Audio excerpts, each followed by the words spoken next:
DWIZ, programang sasaguhin ang iba't ibang isyu at mga balita. Karambola sa DWIZ. Tatalakayin, hihimayin at pagtatalunan ang iba't ibang mga isyu. Karambola sa DWIZ, programang pwede kang mag-chat pero for now, pwede ka rin mag-rant. At ngayon, narito na ang inyong mga karambulista at ang programang Karambola sa DWIZ. Magandang umaga. Welcome to Karambola kasama sa Impilan, Joel Laksamana. Ako po si Trixie Cruz Angeles. Wow! Wala po si Boss Conrad ngayon at pero si Boss John at padating na po.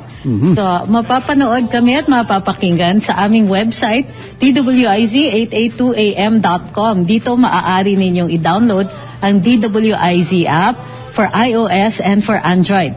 Maaari nyo din po kaming mapanood sa aming mga social media accounts, Facebook Live and YouTube live streaming. Huwag pong kakalimutan, like, share, follow, subscribe, and join our very exciting comment section. Para dun sa mga nakikinig sa atin sa radyo, mayroon po kaming text line 0999-376-6768. Ulitin po natin, 0999-376-6768. Mapapanood din po kami sa Digital Free TV sa Aliw 23.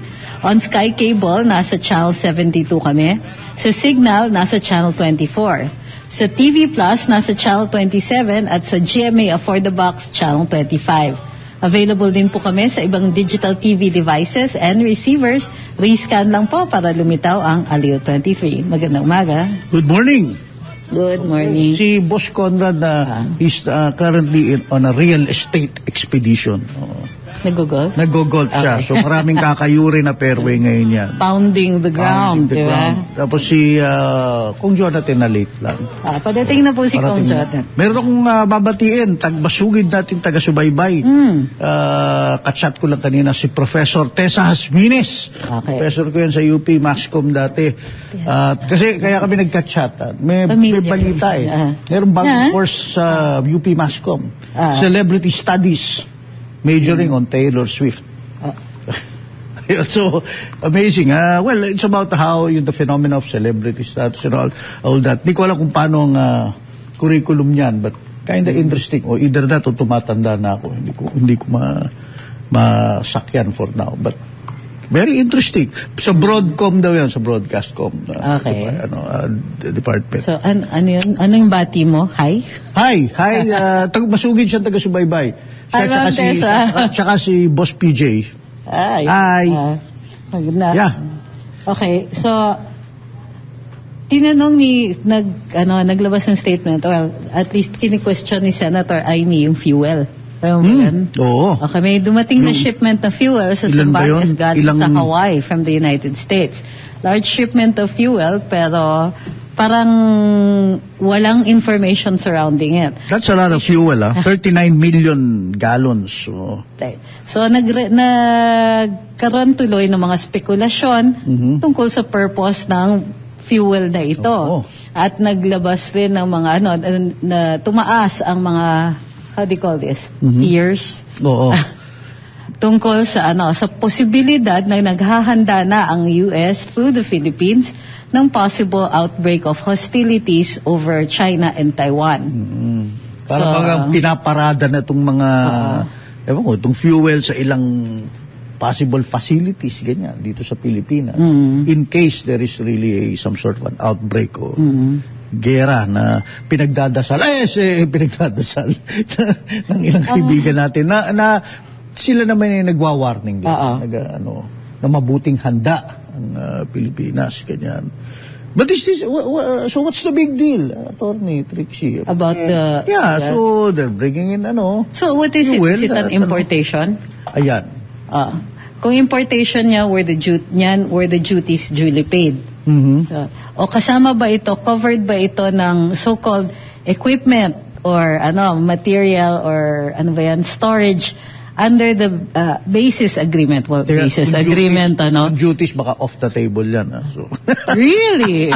Okay, tuloy mo. So, kasama ba yan sa EDCA? Kasama ba yan sa agreement sa EDCA? Because they're allowed to build facilities para sa storage ng kanilang mga equipment at ibang mga gagamitin, including food, etc. and others. Pero ang laki niyan, ha?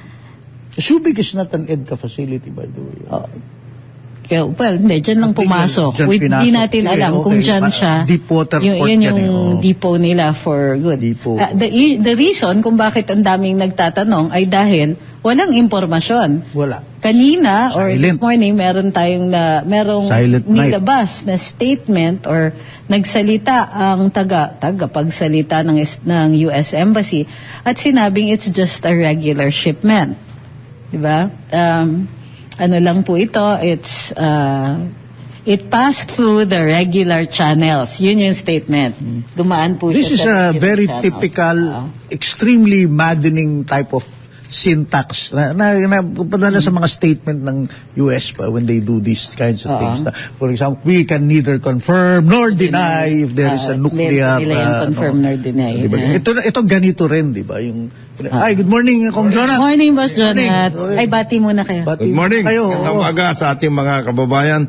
Luzon, Visayas, Mindanao at buong mundo. Kung saan man kayo. Kung nakikinig kayo sa vapor at mga seafarers, maraming salamat sa inyong pagpupunyagi. At siyempre sa ating mga kababayan kung nasa man kayo. Ganda umaga. By the way, binati ko kanina kasi kachat ko si Professor Tessa Hasmines. Sabi ko, professor ko sa UP yan and of countless generations. Bumata to. But neglected to mention, numero unong fan ng Boston Celtics, Iko at Tanduay. Na kung saan siya dati. Kaibigan natin yan, si Tessa. Tessa, si Kong Jonat. Kumusta? Magandang umaga sa'yo. Magandang umaga. Kumusta? Wala si Kong parang real estate meron na naman siyang land banking. Speculation, land banking. Good luck, good skill. Ang tawag dapat, good skill. Pare, huwag kang anyway, pinapainit namin mga ulo namin ngayon. Pinag-uusapan namin yung shipment ng may statement kasi si Senator. Yung tungkol sa fuel transfer. Pero yung sinasabi ko nga, this is very typical ng lingwahe ng mga statement mula sa US Embassy, State Department, mga ganyan. Ano ba sinasabi nila? Basically, it's lang yan. It's not national security, environmental security. So, clean fuel yan. Na galing sa some place, galing sa US, some base na dinaan lang sa Subic. Ganyan. So, ano sinasabi nila? Dumaan lang? Well, talagang parang pa nga dapat magpasalamat tayo donation yata yan di ba? Donation pa, hindi. Parang gano'n. But at the same time, walang sinasabi kung ano yung agreement with basta dumaan daw sa authorities, ganyan. Dumaan sa regular channel. Yun. Very cryptic, regular channels. At dati nang ginagawa, parang gano'n na pinalalabas. This is nothing. This has been done in the past. What's the brouhaha? It happens. Anyway, Subic is a free port. So, yun. So, because it is a free port, hindi na issue yung ating import duties. It is something that we could have gone to Singapore, but since layo ng pinanggalingan, since you need some additional fees and taxes, surcharges for the use of your depot, we'll just go it. So may ba, naman? Oo naman, dapat. Hindi off the table. Hindi, it's not, this is a, hindi siya covered. Hindi naman, hindi naman pang balikatan Sabi nila. Well, anyway. So, yan? They neither said it was, nor did they say it wasn't. So, wala lang silang binanggit what it's for. I see. So, ganun ang word yan. So, this allays fears. Yeah. Does it? Sa fears, tingin ko medyo far-fetched pa Pero, kung sila ay naghahanda man, mabuti na yung handa. Para sa akin, kung sakasakali, ang yung mga takot o pangamba ng mga tao ay dahil wala silang ibang sources of information tungkol sa kung mayroon man na tumataas ang tensyon o kung ano yung estado ng tensyon. The manner na napaka-stealthily, medyo walang At kung hindi nagtanong, hindi nila sasabihin. No, because in the usual course of things, this is a pre-port. You don't ask every shipment, you don't have these things, questions. 39 gallons of Gallons? 9 million gallons of tingnan mo mga military-grade gallons fuel. pa rin sila. Gallons pa rin sila. Hindi pa ginamit yung Hindi pa rin sila metric. system. Ano yan? What's that? That is your consumption for 3 days. The country consumption. So, does it matter? Ganun lang yan. Alam mo itong mga kano, ganyan mag-isip yan.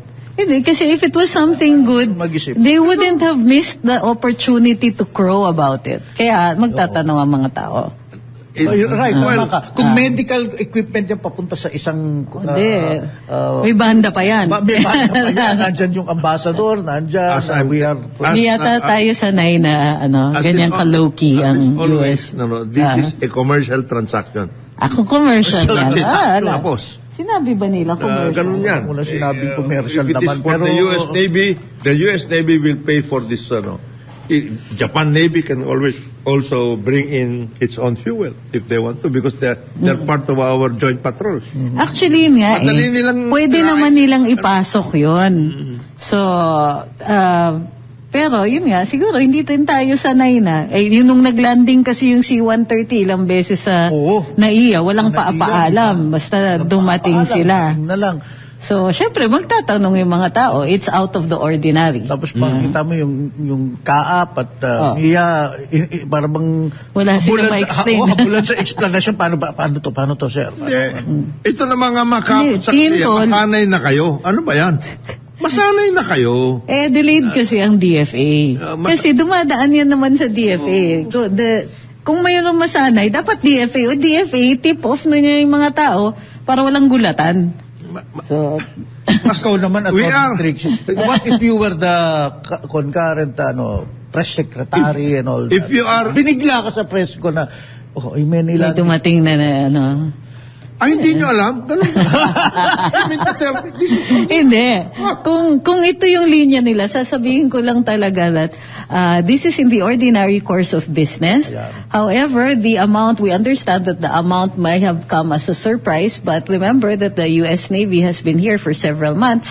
And this is just the ordinary consumption for the next 6 months. So actually maliit pa yan sa particularly they're going to be stepping up on patrols and they will be conducting joint patrols in the West Philippine Sea. This amount is a pittance. We should expect more shipments in the next few months. Thank you, Colonel Mike Lohiki.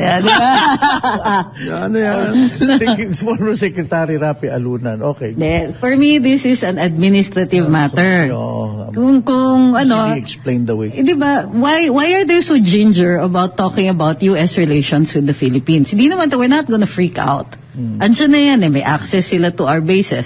If there is fuel that's coming in the ordinary course of their consumption of it, why so vague? Just tell us. Tama si Boss Jonathan masanay na kayo. This is really how it's going to be. Kasi andito na sila. Kung mag-i-increase yung number of troops, and we should be expecting that, whether or not the tensions are high, then wala nang gulatan. DFA, yun na, yung info ninyo, okay, expect na may ganito. Please, in the next 6 months to 2 years. Kung gusto mo mas mahaba pang explanation yan, remember we have an MDT. Number one. Yun na nga We have FFA. We have EDCA. They're already here. We should pay attention to other things. What other things can you work out? If they have this kind of forward bases in the Philippines, then you should expect them to resupply. Siyempre. Yung ganong klase. Ganun na lang. Papahabain mo pa yun, di natapos ka. Ang dami ng question. Ito kasi si Senator Aimee. Well, she's the head of the Senate Committee on Foreign Relations.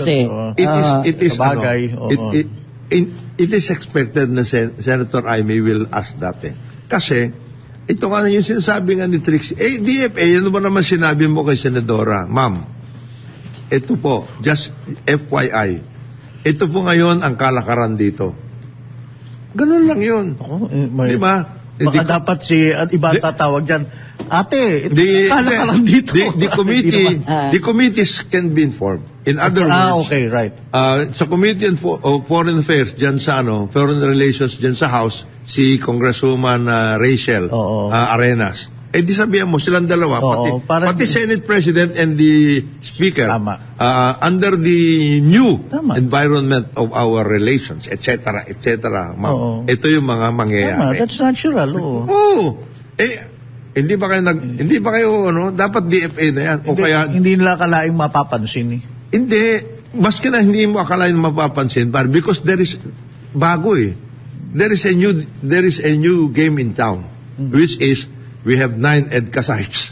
11 pa nga. Yun. O, di sabihin mo, mag-session na kayo, ma'am, can we request for a meeting, etc. with the committee, just for everybody to be advised na ito po sitwasyon natin. Nobody is doing that at that level. Dapat gawin nila yun. Ito yun. True. Bakit hindi nila explain? Secretary of National Defense, Secretary of Foreign Affairs, and the National Security Advisor. Please, we will please give us the chance Saves a to lot brief of, the committees. Hindi ka noon, tapos na. saves a lot of Unless, paranoia. unless they are not allowed. They didn't know it. They were not allowed by No, I don't know Unless nga. Unless nga. If they were not allowed. No. Ngayon, maghihintay pa ba sila kay Presidente? Sir, pupunta. Di para ka, Oo nga.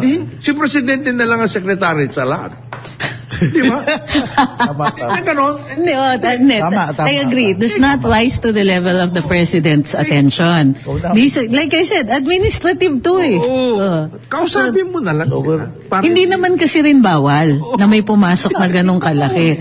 Ang lang, nagiging issue lang sila kasi may context ng tension. Hindi nila na-inform ba? Tanong mo si Drixie, he was in cabinet. Oo nga. Pag hindi mo in-inform, ang isang tao, siyempre magtataka ka to. Magugulat. Hindi, it might also be an issue. Kasi dati, nung si Presidente, yung hands-on talaga sa, even sa communications, sasabihin niya, pag kami ganitong issue, automatic may statement yan. Yung statement, daan na yan sa Office of the Press Secretary, i-clear yan. Within 1 hour, out na yung statement na yan. Kahit mababaw, sabi ko, di baling mabore sila with all the information na nilalabas, kesa yung tayo yung kinukulit. Kasi that throws everything off. Minsan kukulitin ka, nasa cabinet meeting ka. So, normal yan. Yung, dati rin kasi yung mga info officers are under the press secretary. So, pagka ganun, umaandar lahat. Especially when it has to come to the attention. Magtatanong ang Malacanang press corps. Ano ba? Ma'am, ano sabi ni Presidente tungkol dito? The President doesn't have to comment. The Cabinet Secretary so-and-so, has already issued his statement. Ganyan. As you know, the secretaries are alter egos of the President, and their statement is the same as that of the President. Di tapos. Yung briefing kasi, hindi na... Importante yun. Importante yun, para hindi sila nag-speculate, at saka hindi sila nabibigyan ng mga maling information, etc. Yung ganong klase. But so, unless, gaya nga sabi mo, they were not allowed to do so. Or, alam mo yan, nasa babasahin mo na ang Presidente doon. Wala naman siya sinasabi sa inyo. Kung wala siya sinasabi sa inyo, di tapos na. Gawin mo trabaho mo. May code yun If the President hasn't called you up, handle it. Handle it. Ano ba? Ibig mo sabihin, lahat na lang ng, ako pa, parang ganun Baka sabihin sa'yo, ako na lang mag-secretary. You're just taking up space, di ba?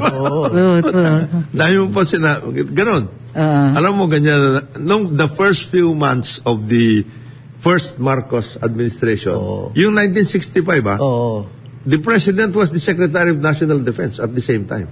Concurrently. President FM. Bago niya ibinigay kay Secretary Mata. Kasi at that time, it was a transition So he had to do something about it, di ba? He had to work it out, things, had to work things out, etc. Kasi, ang pagkaintindi ko at that time, may transition din sa magiging Armed Forces Chief of Staff. From General Mata, Ernesto Mata, to General Espino.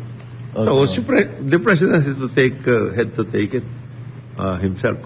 Diba? Yung ganun na nangyari. So, Well, naging concurrent. Para rin yan Well, similar itong kinuha ni, tinake over muna ni President. yung agriculture. Agriculture, President Parang yun ang Bongbong. priority. No. Parang sinasabi niya, ito, priority natin dito. At the time tayo, that was the priority. Di ba ganun yan? So, kung ikaw member ka ng cabinet, dapat nababasa mo lahat yun. Hindi yung ibang sinasabi mo, nagpre-press release ka nang wala sa lugar. Di ba? Maraming ganun din yan. Meron mga ganyang pabida. Pabida. Hindi ka Wala kasi Wala. ng timon. Ano ba? Yung dati, basta, even the cabinet secretaries, hindi yan basta mag-i-issue ng statement. So that's why, yung iba talaga, meron silang either USEC or ASEC, na yun yung nag-handle. Tapos minsan hindi naaakyat din sa level ng secretary. Pwede nang sabihin ng OPS, ask the secretary to sign on this one, press release na lang. Para hindi rin, may mga certain stories that you want to, Malacanang would want to play up. Kunwari, ito, merong example lang to, dito to. 1 million new houses. Ganyan. Gusto nyo, yun yung star for the day. Yung iba, i-hold mo muna yung ibang releases. Tsaka naka-schedule pa. Sige, in the morning, i-release natin to para dadalhin siya ng mga newspapers dahil may cut-off sila ng 1 o'clock.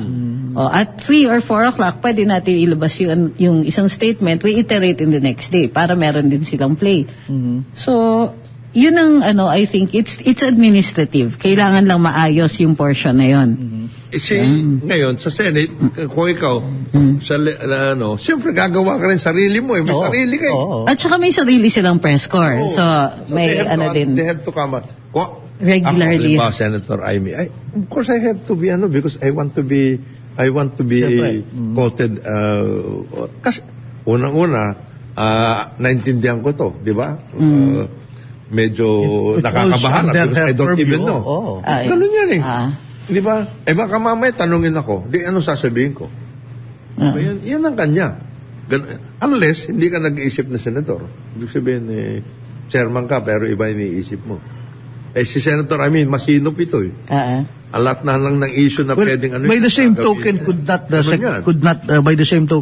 the secretary have picked up the phone and called si Foreign Secretary, DFA Secretary na, ano to? You mean si Senator? Oo, Senator. Hindi niya gagawin yun. Dahil? Bakit ko gagawin sa'yo yun? Nakuha ko ito. Na informasyon. Hindi wala siyang statement. Hindi wala siyang statement. Kailangan, regular yan. The senators have to issue regular statement. Lalong-lalo na kung nag-committee hearing sila. Ano yan? Dynamics yan. Well, to keep things on, para kalma. Hindi rin. Keep them honest. Wala. Hindi mangyayari yun. Meron, tingnan mo si Kuya Edsel, napakalma ba yun? Sinabi na... Hindi yun eh. Iba yung objective naman. Meron gano'n. Sabagay, may gano'n, no? Papel ko yun eh. Di ba, I am the president of the party, LP. Okay. I'm supposed to be, di ba, putting out the party's stand, etc., in opposition to a lot of things, etc. Di gagawa ako nista. Kaya ang sinagot sa kanya, pakalma na rin. Pakalma na rin. Problema kasi, kuya, wala ka nun eh. Absent ka nun eh. Pinakalma na siya. Pinakalma na siya nun, So, nangyayari yan, pare. Okay, dynamics. These are things that have to be properly... But if you really look at the context naman, this is gasoline, Kailangan nga, may mga eroplano sila, kailangan karagahan. Matakot ka kung kunwari, di natin alam kung anong klaseng fuel. Kasi sabi ni former Secretary Alunan, yun ang kailangan. Tirahin ng drones yung mga incursions ng incident. Mga ganon. Alright. At saka please understand, under the EDCA operation, forward-facing ito, Brad. So meron sila talagang mga naiiwan equipment dito. Para sa akin, late yung fuel. Kung Bakit ngayon lang? Nawawala na. mas tatanungin ko, teka, bakit ngayon lang? Or I would have said, kung ako, yung Philippine side ng hindi kayo pwede bumili ng gasolina dito, magdala kayo ng sa inyo. Parang gano'n. Para hindi kami yung, parang karga natin pati mo ba naman yung fuel, kami pa magdadala para sa inyo. Tapos, good news yan. You will turn that into good news. They will bring their own stuff. They'll bring their own fuel. Ang gusto natin, dito sila bumili ng pagkain. Para may merong kickstart man lang yung mga local businesses natin. Ano sinasabi? Kasi siyempre mga nandoon sa kabila mga sasabihin. Ang konti-konti na lang ang binibigay sa atin, tayo pa kinukunan pa tayo ng mga supply ng diba? Mahal na nga ng gasolina ngayon eh. Dala kayo ng inyo. Yan. Mga ganon. Sa akin, missed opportunity that could have been turned into good news. Ay nako, magbabalik ang karambola. Ang oras natin, 8:31 ng umaga. Balikan natin ang ating mga karambulista at ang programa Karambola sa DWIZ. Nagbabalik ang karambola, kasama pa rin sa impilan, Jonathan De La Cruz, Joel Laksamana. Ako po si Trixie Cruz Angeles. Fashion Report. Yes, Fashion Report. Fashion Report. Wala, Casual Friday ngayon eh. Attorney Trixie ngayon. Talagang Friday. Friday. Friday, maraming light. She's wearing jeans. Excellent na makulay na kicks na sneakers, bro. Mga flower. Hindi flower. Pero very environmental na check. Environmental. Long sleeves na shirt na thousands of years ago yung great tips. Okay. Okay na bago yung jeans niya. Okay ang outfit niya ngayon. Hindi ito magpipleading sa court. Hindi ito magpipleading para kay Health Secretary former Health Secretary gusto ma-contempt.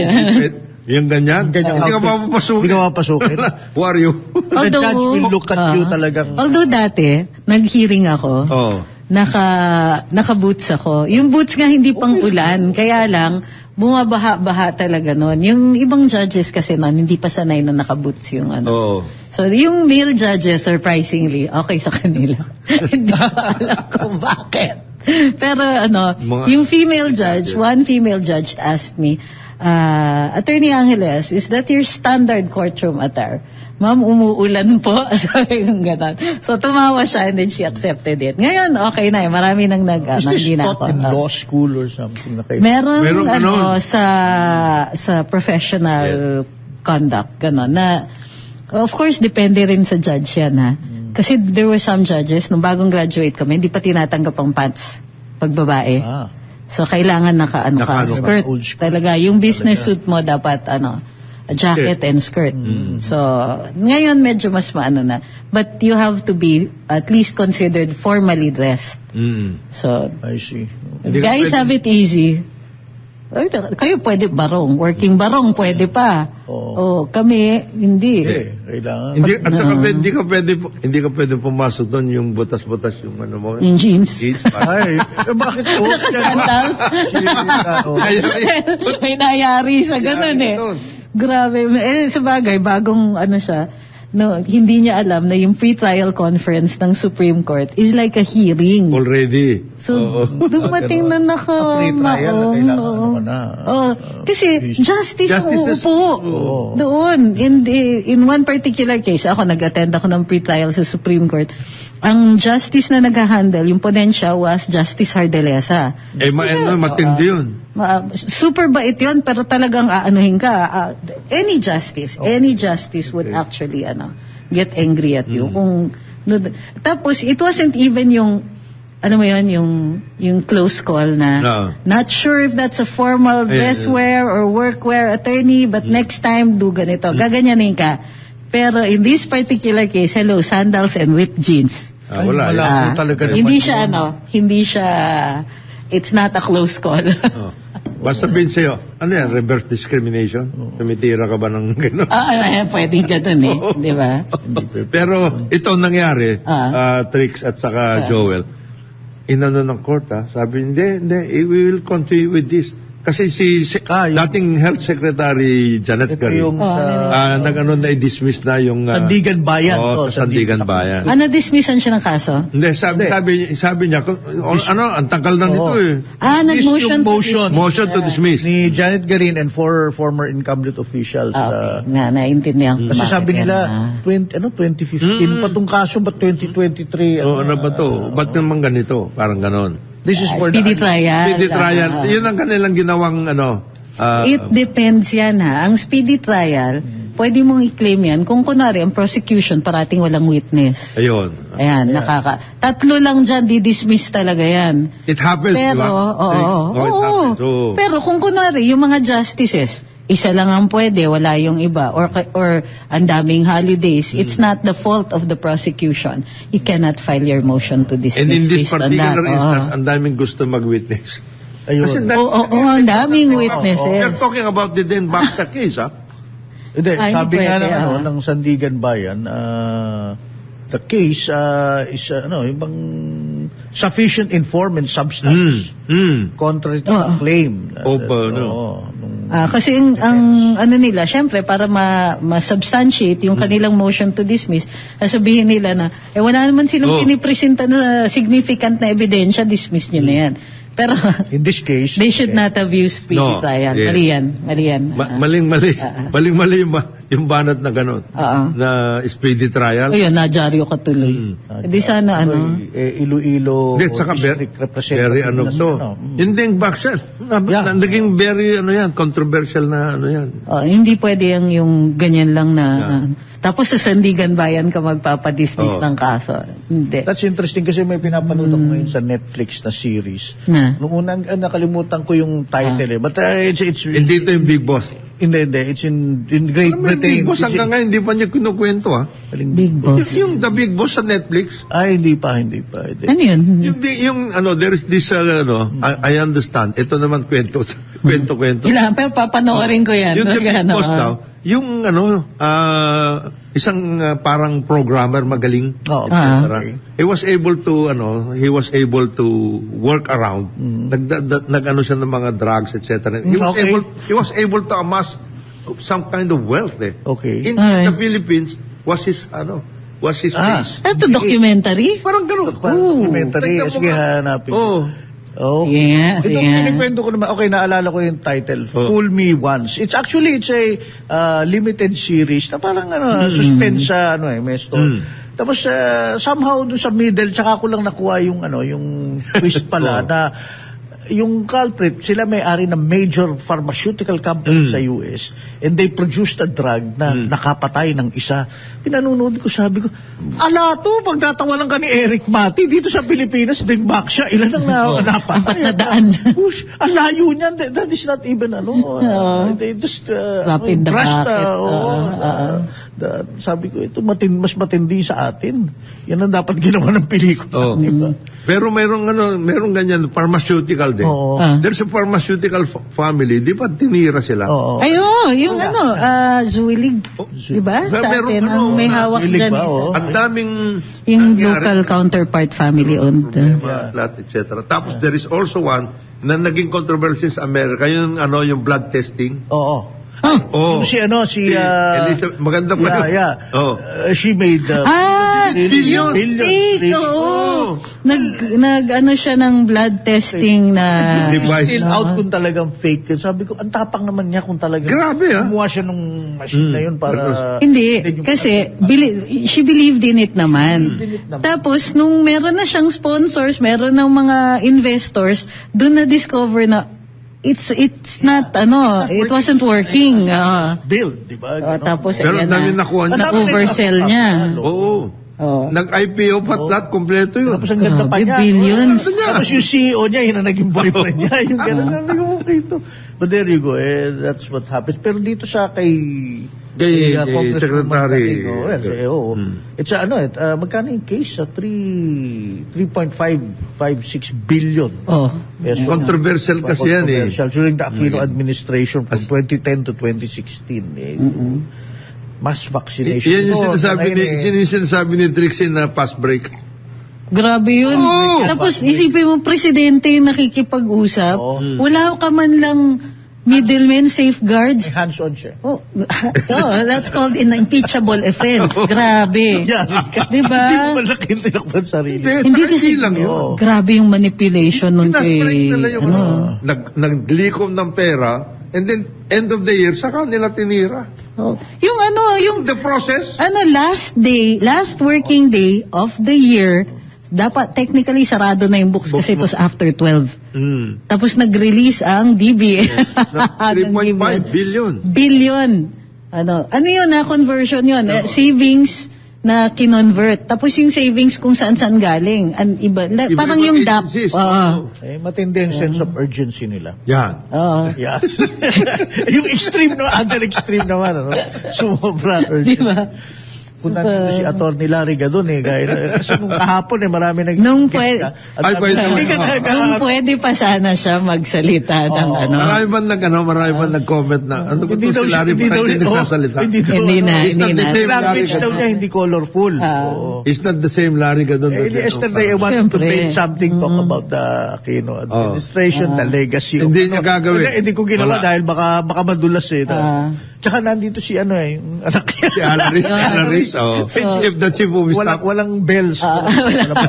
Dati kasi, para dun sa mga nakikinig, dati kasi si Attorney Larry, very colorful ang language niya sa amin. Nung radyo pa po kasi lang kami noon. Ngayon, simulcast na kami, may TV na. Pero noon, yung kanyang CS, anak na si Alaris, tuwing nagiging impassioned masyado si Attorney Larry. Nagbebel. Ibebel siya. Siya ng bell para inuunahan siya. Kasi makikita mo na when he gets worked up, alam mo, at some point, may lalabas na dyan na censorable na language. Ngayon, very temperate na si Sec. Larry. So, mabalik tayo this case because it was denied, so tuloy ito. Oh, yes. Tuloy-tuloy yan. Oo. That also shows that at least on this one, the system is working, The system is working. Kasi we didn't expect, sa totoo lang, base dun sa jurisprudence, tsaka yung tendency ng justices to be very conservative, particularly sa medical profession. Okay. Dito, ang hirap maghabla ng ganyan, yung mga wrongful death, yung mga Kaya nga tanging exception nun si Doc Iggy. Right. Kaya naging issue sa medical community. In Doc Iggy's case, parang nayanig yung mga doctors thinking na the courts are second guessing yung diagnosis or treatment that a doctor is doing. Tama naman yung medical profession in that case. Ang hinahanap lang ng courts dito is negligence. So, and it's very hard to do, lalong-lalo na in the absence of expert opinions. Ang hirap maghanap ng expert opinions dito, lalo na sa ganyan. So, in this case, umaabot yung kaso sa Sandigan Bayan, and that's a big deal even for the legal profession.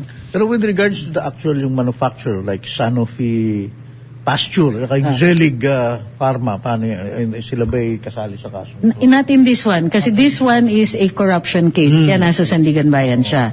So yung iba, with regard to yung mga pharmaceuticals, what I understand is that that's going to be a separate civil case. Yung criminal negligence kasi, most likely dito sa mga local officials natin. Kasi mahirap habulin na yung dun sa but definitely you go after the local counterpart, kuhaan mo ng damages. Dapat to yung mga bank-breaking amount of damages. At the same time, titignan din dapat kung ano nangyari na because ang naging pa-compromise dati ng Sanofi, they were supposed to return 1 billion worth of, hindi na nila ilalabas. Ay, hindi ko natin alam kung nasaan na yung mga, baka inilabas din Baka pinagbili sa commercially or whatever. We don't know. We don't even know. Kasi na manufacturer supposed to be nila yan. Yung Dengbaksha. They're supposed to have manufactured it. Yung local, ang pinagtatakhan ko in the course of the investigation, yung local distributor, hindi naaabutan. This is, ito yung sinasabi niyang family-owned. Yes. Yung local distributor niyan. Zelig, yes. Yung local na may hawak niyan, Sila yung distributor. Sila yung, hindi sila naaabutan. But the distributor, in a wrongful death suit, negligence Kasama case, yun. kasama yan, impleaded yan. So, Eric Mati. Sasali ang distributor. Dapat naman. At nandito, may opisina pa sila. Oo. Yes. Malaking opisina. Malaking opisina. Oo. Kasi kung hindi dahil sa'yo, hindi yan aabot ng 3 probinsya, di ba? At saka hindi aabot ng ganong karaming Utos children. ng Pangulo. Sure, blame the dead guy. Yeah. Right. Pero tingin ko ngayon, yun yung magiging defense. Kung sino yung wala na, pag may tumakas dyan, blame that guy. Pag may namatay dyan, blame that guy. So, para at least hindi ganun katindi yung init sa'yo. Yun yung advantage pag nasa defense ka. Pwede kang kahit yung mga defense theories mo, hindi tugma-tugma. Kasi yung burden nasa prosecution. Okay. Hindi kailangan butasan ng prosecution ng yung defense. Ang kailangan ng prosecution, matinding ebidensya nila. Dala-dala nila yun. Ang defense, you just need to break that down. Okay. So kahit hindi unified yung theory mo, tsaka pwede kang pabago-bago ng defense. Okay lang 'yon. Ang important is you discredit the evidence presented by the prosecution. Kasi beyond reasonable doubt to eh. Criminal to eh. Di ba? Oo. Meron lang isa. Maliit lang. Maliit lang. Basta reasonable yung doubt. Reasonable yung doubt. Hindi kailangan no doubt. Kailangan reasonable doubt lang. Minsan, reasonable doubt can mean a lot of things eh. Batikan na pupunta sa abogado to. Di ba? Pwede meron nga nangyari Subukan mo nga i-explain yung reasonable doubt kung ang may jury system tayo dito sa court martial. That's a jury system. Di ba yan? Subukan mo i-explain yung reasonable doubt sa jury mo na military officers who are trained to look at things in black and white. Paano yun? Ang hirap nun. Kailangan, what you need to do is everyday merong kang bakbak. Araw-araw, dapat mas prepared ka kaysa sa prosecution. Ito po yan. Ganun. Sa court, ganun din yun. Di ba? Beyond reasonable doubt eh. Meron lang isang question. Okay. Hindi ho pwedeng ganun yan eh. Kasi, hindi naman ho siya nakatsinelas nung may nangyari. Nakasapatos po eh. So may kukuha ka na. Di ba? May mga ganun eh. Di ba? Wala. At saka ang sapatos po niya hindi white eh. Hindi white. Tanong mo si Trixie. Di ba? May mga ganun. Itirahin mo na ng ganun yun. So, may nagtanong jury trial ba court martial? Yes. Kasi, di ba kung napanood mo yung To Kill a Mockingbird? Tapos nakakulong yung mga juror. I love that movie. Para bang grabe ang dynamics doon. I mean, importante yung foreman, but para siguro. Pero, yung context din yan. Context no, may mga. That was the Deep South. Yes, Deep South. At the time of, talagang super. Bakit si ganito? Sabi ni ganyan. So, pag nagde-deadlock kayo ang ganun. Gusto nang umuwi nung iba. Yan din ang problema ng jury system, kasi yung standard ng pagkilatis ng factual matters will be based on their own experience. Dapat kaya jury of your peers. So, dito ang hirap kaya maghanap. Kung kunwari mayaman yung sino yung peers mo? Di ba? Tsaka it costs a lot mag-i-impanel ka ng jury. Okay. Ang mahal. I'm okay with the court. Hindi rin kasi lahat sa US ay jury trials. Merong iba na talaga yung judge. The jury trial is only for findings of fact. Okay. Pero kung purely law-based yung lawsuit, then it's just a judge. So yun yung lahat. Akala ko all the while, every case will hindi. Sometimes admitted na yung facts eh. Okay. Pero yung iba, jury yung nagde-determine ng damages. Kaya meron silang gazillions in damages. Sa higher court yan na namimitigate nila ng konti. Ang hirap parang ang dami mong nilagay ng responsibility sa jury na paano kung out of their pag ikaw pare expertise o meron akong kababayan siya considered siya na mag-jury. He had to leave his job. Una, Parang na-sequester sila, tapos hindi sila Lalo pwede kung tumagal, makipag-usap kung kanino, yung mga ganong klase. Kasi dapat hindi ka ma-influence. Pero maganda dyan, you can't lose your job because na-impanel ka. Yes. Okay lang yun. That's against the law, finire ka. Oo, you can't be fired for it. Ano lang, ano ka lang muna, umalis ka muna, para, tapos hindi mo nakikita pamilya mo muna. Parang ganun. Oo. Lalo na yung mga delikado na kaso. May mag-leak lang dyan, mistrial, ulit lahat yun. Oo. So, mahal. Expensive yung Iba rin ang ng Amerika. Pagdating sa ganun. Hindi ako kasi in favor na inaano natin. Yung kinukuha natin yung foreign concept. Oo. Tapos sobrang foreign sa atin. Hindi naman ganun. Hindi tayo ganun eh. Kaya pati yung kaya that's one of the rights na hindi binigay ng mga kano sa atin. So early on nakakita na hindi pang Pilipino to. Well, that wasn't the philosophy then. They were looking down on us. Hindi nila kaya yan. Wala. You cannot afford. Oh my God. Sounds terrible. You cannot afford the jury system. You're not educated You're enough not educated enough to have a family. You're just You're just seryoso yan, totoo yan. That's actually Philippine jurisprudence. So, tapos the other right, kasi halos pareho yung Bill of Rights natin eh. The other right was the right to bear arms. Okay. Well, yes. So, wala rin tayong kasi kaibat ng right to bear arms is the creation of a militia. Ang militia is a citizen-driven defense force in the communities. Sa atin, walang ganon. Pwede yun. Kasi nung time na yun, worried yung mga kano na magiging insurrecto sa mga Pinoy. Yung mga Kastila nga, yung bolo lang ng mga magsasaka, takot sila. Kaya may arnis tayo. Yung knife art, we turned it into a yantok art. So, nagkaroon ng arnis na... mga Amerikano, they set up the Philippine Constabulary. Okay yan. Meron kayong yan ang police force nyo. Tapos, hindi na kayo magmimilisa dyan. Huwag na.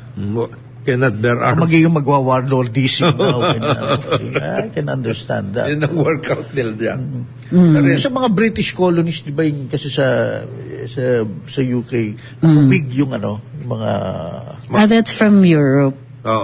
Dinala nila sa mga colonies nila. Yes. Tama nagwiwig din sa mga... Even pati tayo, dun sa, hindi tayo nagwiwig, pero some of the bells and whistles, yung mga, all rise, ganyan, meron pa tayo. Sa pleadings natin, meron pa dati, at least until when I was studying, comes now the petitioner, may ganyan. Okay. So some of the language is still archaic. Pero yung wigs, they were symbol siya of the authority of the crown. The crown. Actually. Kasi yung, di ba, dati, lahat ng powers of government nasa crown. So, dinidelegate yan. So, pag naka-wig yung mga mahistrado, they're sitting as the king. Yes. So, yan. Kaya, ang tawag dun sa kanila nun, Your Excellencies. Na parang the title, you get to carry the royal title for as long as you're wearing the wig. Because you have the authority of the crown. Yung mga hairy dyan, you cannot use that kind of argument. You're not carrying you're not carrying. Akala niya, nadadala lang. Simbuyo ng Can you imagine when they started admitting women to the bar? Nag-wig din sila. Yes, up to now. Sa iba, sa Australia, yung iba sa mga higher courts, kailangan. Pati yung babae naka-wig. At yung wig ng panglalaki. Ng panlalaki. So, medyo may, gender difficulties doon sa mga symbols. Gender difficulties doon, Diba? Iba rin ang naging kalakaran ng mga colonizers. Diba? Yung mga... kahit ngayon to this day, yung ating justice system is still so kano. Totoo lang. Na, although sometimes we wish meron pang trial by crocodile. With the buhay. Ako I will reiterate my opposition to calling corrupt politicians buhaya. Sobre yan. What? Because crocodiles are gods to the pre-Hispanic Filipino. Hindi pwede. Nilait mo pa yung mga... Buhaya. They were both feared and revered. Tapos their symbols are still found in archaeological sites, in some of the ancient burial sites. Andun pa sila. So, excuse me, corrupt politicians do not rise to that level. Feared and revered. Yes, Totoo diba? yan. Oh. May mga ganyan na symbols. Mm-hmm. Di ba yung mga, maski South America at lahat, mga tama. Yep. meron silang sariling ganun. Sa atin, tapos yung araw, consistent yan, yung sun, yung buhaya, symbols for water, yan. Yes.